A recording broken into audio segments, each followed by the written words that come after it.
Today, I welcome you all to today's video, and the topic for the video is percentage and fraction.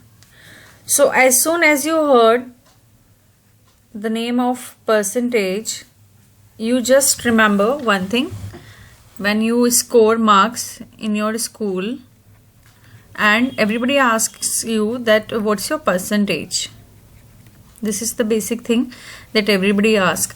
That if you say that I have just passed my class 8th, then the person would be asking you that what is the percentage that you have got.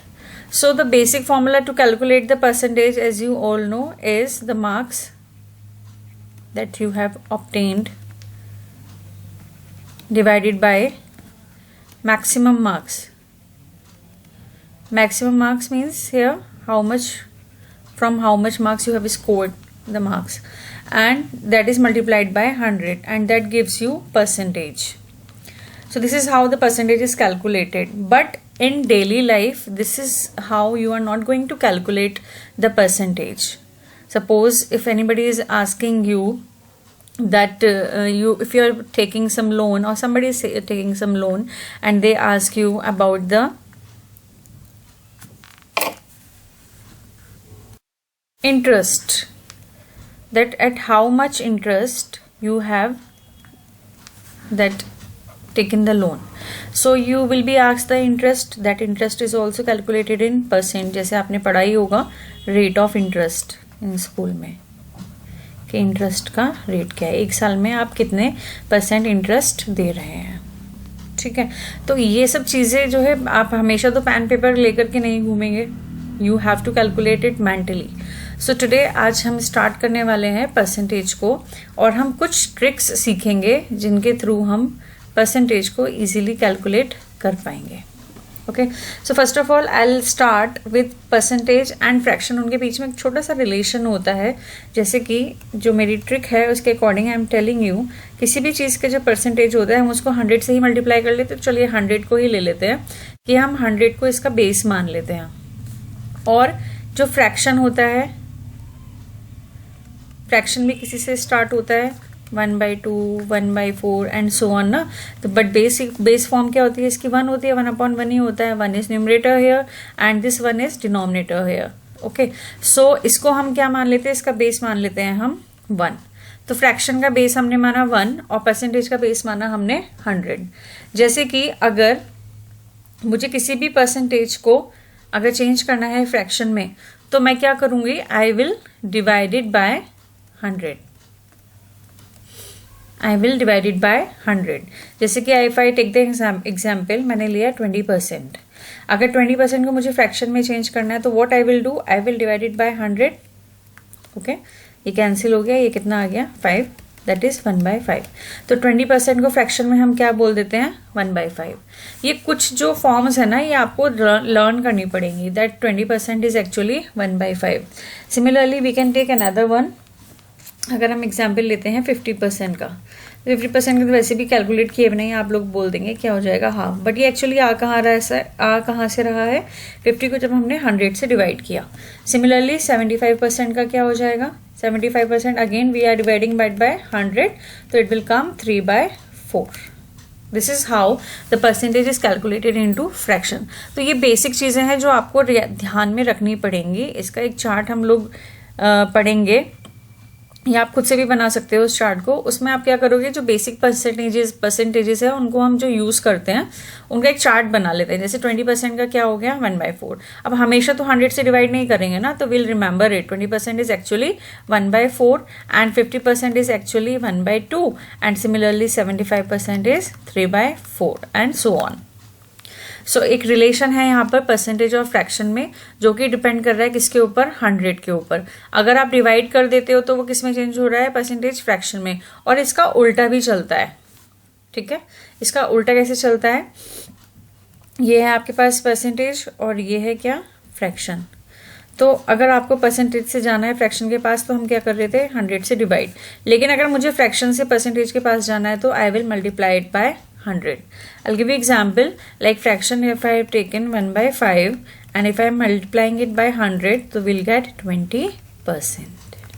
Okay, so this is how we can convert percentage and into fraction and vice versa.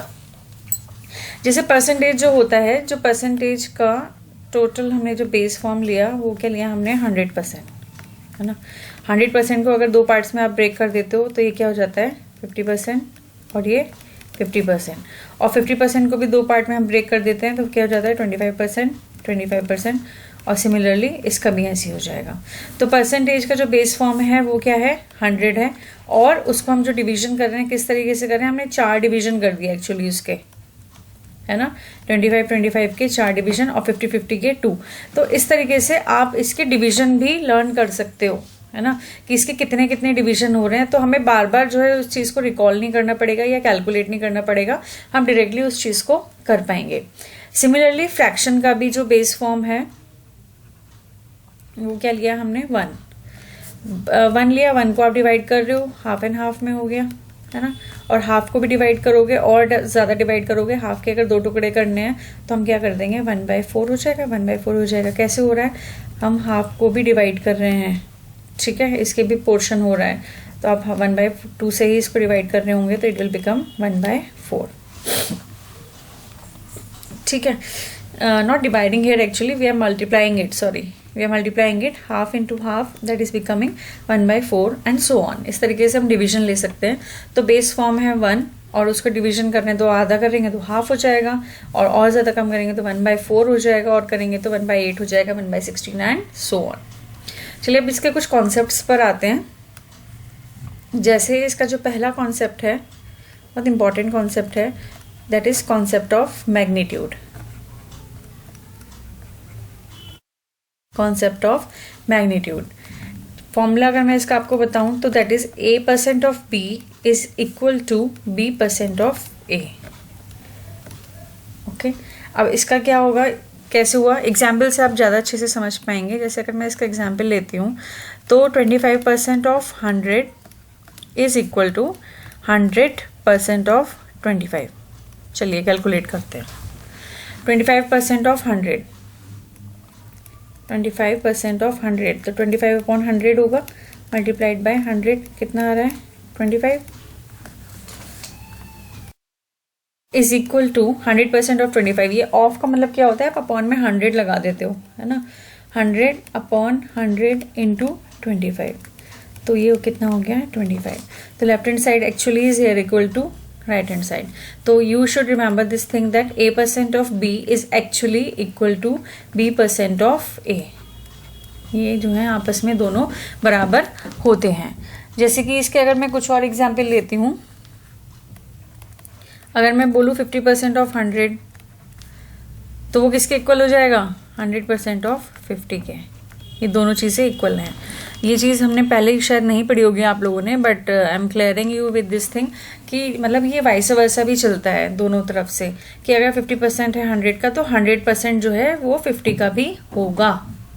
ठीक है, ये जैसे कोई बड़े बड़े questions अगर आपके फंस जाते हैं और अगर आपको कैलकुलेशन करने में दिक्कत हो रही है तो आप इस चीज़ को भी वहाँ पर अप्लाई कर सकते हो. चलिए एक नया रूल पढ़ते हैं. This is concept number 2. Break and join. Break and join. Break and join means जैसे कि अगर लिखा है 35% ऑफ 80. अब इसको बैठ के कैलकुलेशन अगर हम करें तो हम क्या करेंगे, 35 करेंगे, अपॉन में 100 लिखेंगे, फिर 80 लिखेंगे, फिर इसे सॉल्व करेंगे. हम 5 से कैंसिल करेंगे, 7 हो गया, ये 2 हो गया, ये 4 हो गया, तो कितना आ रहा है यहाँ पर 28. ये आएगा इसका आंसर. तो ये जो पूरा सिंप्लीफिकेशन हुआ है इसको अवॉइड करने के लिए हम क्या करेंगे, ब्रेक करेंगे और ज्वाइन करेंगे. ब्रेक एंड ज्वाइन का मतलब क्या है, हम क्या कर देंगे, इसको ब्रेक करेंगे 30 + 5 में ऑफ 80. तो 30 + 5 ऑफ 80 का मतलब क्या हो गया, 30 ऑफ 80 + 5 ऑफ 80. ठीक है, आप ऐसे कर सकते हो. 30 ऑफ 80 का मतलब क्या है, 30/100 इंटू 80, कैंसिल हो गया ये 2 0, ये कितना हो गया 24, + 5/100 इंटू 80, ये कैंसिल हो गए, ये हो गया 2. अब ये ज़्यादा इजी कैलकुलेशन है ना करने के लिए. तो ये इजीली कैलकुलेट हो सकता है। जैसे लिखा है 24 और ये लिखा है क्या है यहाँ पे 4, तो कितना आ रहा है 28। देखो यहाँ पे भी कैलकुलेशन आप कर रहे हो, यहाँ पे भी कैलकुलेशन कर रहे हो, बट स्मार्टनेस कहाँ पर है? स्मार्टनेस ये है कि यहाँ पर जो एक ये टीडीएस कैलकुलेशन है आप इसको अवॉइड कर पाओ। तो यहाँ पे ये ब्रेक एंड ज्वाइन जो है आपको उस चीज़ में हेल्प कर देगा। एक और एग्जाम्पल लेते हैं, थोड़ा डिफिकल्ट सा लेते हैं। जैसे suppose if I am taking 41%, 41% of ले लेते हैं सपोज 75, ठीक है। अब देखो 41% ऑफ 75 लग रहा है ना कि इसको कैलकुलेट करने में टाइम लगेगा और थोड़ी प्रॉब्लम भी आएगी। तो क्या करना पड़ेगा इसमें? वैसे अगर जनरल मेथड से करते हैं 41/100 इंटू 75, दिस इज एक्चुअली 3/4। ये 3 टाइम्स जाएगा, ये 4 टाइम्स जाएगा, और तो कैलकुलेशन नहीं होने वाली। 3 1 ज़ा 3, 3 4 ज़ा 12, 123/4, और फिर इसका आंसर किस में आएगा? डेसिमल में आएगा, ठीक है। तो अगेन आपको यहाँ पे अच्छी खासी कैलकुलेशन करनी पड़ रही है। लेकिन अगर दूसरा तरीका देखते हैं हम ब्रेक एंड ज्वाइन का, तो हम क्या करेंगे? 40 + 1% of 75 means 40 of 75% obviously plus 1% of 75, है ना। तो यहाँ पे क्या हो जाएगा? 40/100 इंटू 75 प्लस 1/100 इंटू 75। ये तो ऑलरेडी हमें पता है क्या होता है, 3/4। ये भी क्या हो रहा है? 3/4। ये देखो कितना इजी हो रहा है यहाँ पे, 30 + 3/4।